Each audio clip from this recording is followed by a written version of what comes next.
সহজভাবে এই মাছের রেসিপিটা আমি কিভাবে করলাম আজকে আমি তোমাদেরকে তা দেখাবো।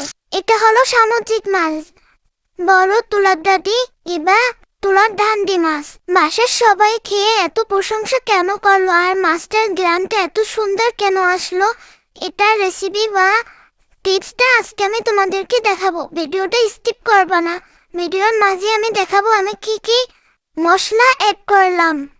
প্রথমে আমি মাছগুলো সুন্দর করে পরিষ্কার করে ধুয়ে নিয়েছি।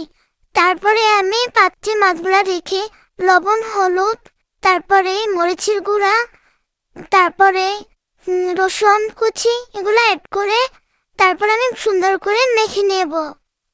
এই যে দেখো বন্ধুরা, প্রথমে আমি হাত থেকে এটা ভালো করে মেখে নিয়েছি, কারণ হাত থেকে না মাখলে ভালো হবে না, এর জন্য আমি সুন্দর করে মেখে নিয়েছি। এখন চুলায় আমি ফ্রাই প্যানটা দিয়ে দেবো। ফ্রাই প্যানটা গরম হওয়ার পরে আমি তেল দিয়ে দেবো।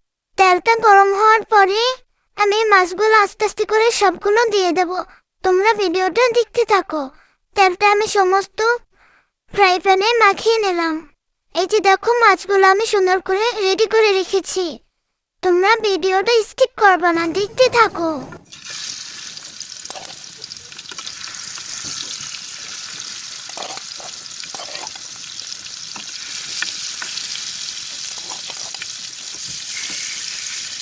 মাছগুলো এক এক করে সম্পূর্ণ জায়গায় ঠিকঠাক মতন দিয়ে দিলাম। দেখো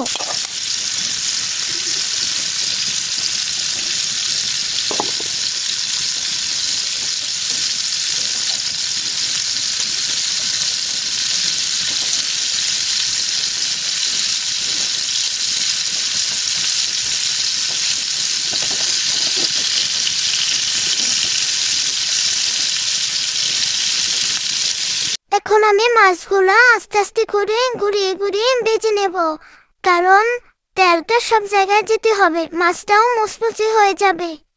দেখো বন্ধুরা আমি কি করতেছি, তোমরা কিন্তু ভিডিওটা একদম স্কিপ করবে না।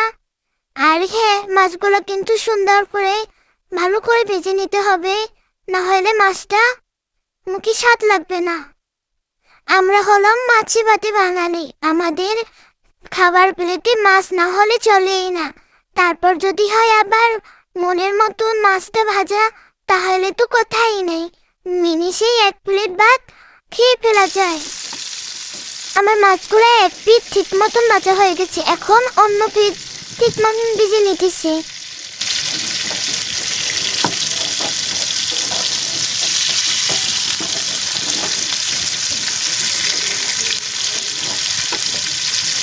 মাছ এখন দুই পিঠ ঠিকঠাক মতন ভাজা হয়ে গেছে। এখন আমি আস্তে আস্তে করে মাছগুলো উঠিয়ে নেবো একটা পাত্রে।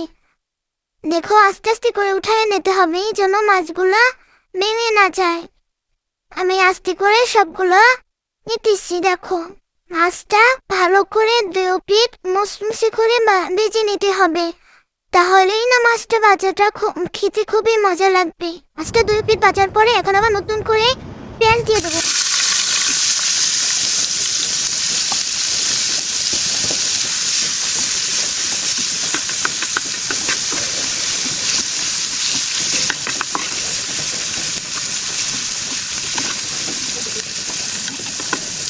তেলে কিছুক্ষণ পেঁয়াজটা ভাজার পরে তারপর আমি রসুন কুচি অ্যাড করে দেব।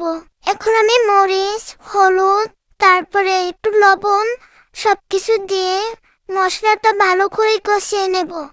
কষিয়ে নেওয়ার পরে যে দেখো এখন সবকিছু নাড়াচাড়া দিয়ে একটু পানি অ্যাড করে দেব, কারণ মশলাটা না হয় নিচ থেকে পুড়ে যাবে, এর জন্য আমি একটু পানি দেব, তাহলে আর মশলাটা পুড়ে যাবে না।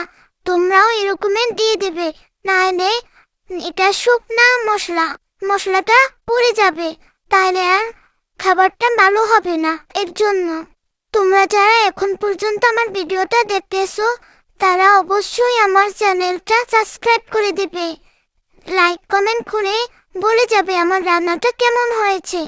তোমরা যদি না বলো তা আমি কিভাবে বুঝবো যে আমার রান্নাটা কেমন হয়েছে তোমাদের কাছে, আমি তোমাদের কাছে কিরকমের উপস্থাপন করতে পেরেছি। অবশ্যই তোমরা বলে যাবে। আর হ্যাঁ, আমরাও শেষের দিকে আমি বলে দেবো কেন আমার রান্না এত মজা হয়েছে, আমি কি কি দিয়ে দিয়েছি। এই যে দেখো এটা কি, এটা হলো মরিচ, বোম্বাই মরিচ মানে নাগা মরিচ। এই মরিচটা আমি এই মাছের ভিতরে দিয়ে দেব। এর জন্য আমার কি হলো, মাছের গ্রানটা বেড়ে যাবে আর খেতেও একটা আলাদা স্বাদ লাগবে। এর জন্য আমার বাসার সবাই এতটা বেশি পছন্দ করছে মাছ ভাজাটা। বুঝেছো তোমরা? তোমরাও চাইলে এরকমের বাসায় যদি মরিচ থাকে মাছ ভাজিতে দিয়ে দিতে পারো।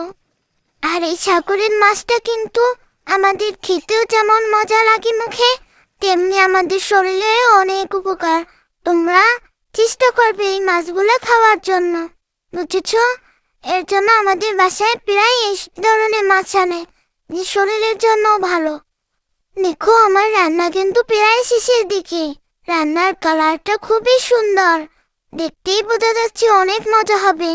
তোমরা কি বলো বন্ধুরা, আমার রান্নাটা কেমন হয়েছে অবশ্যই বলে যাও।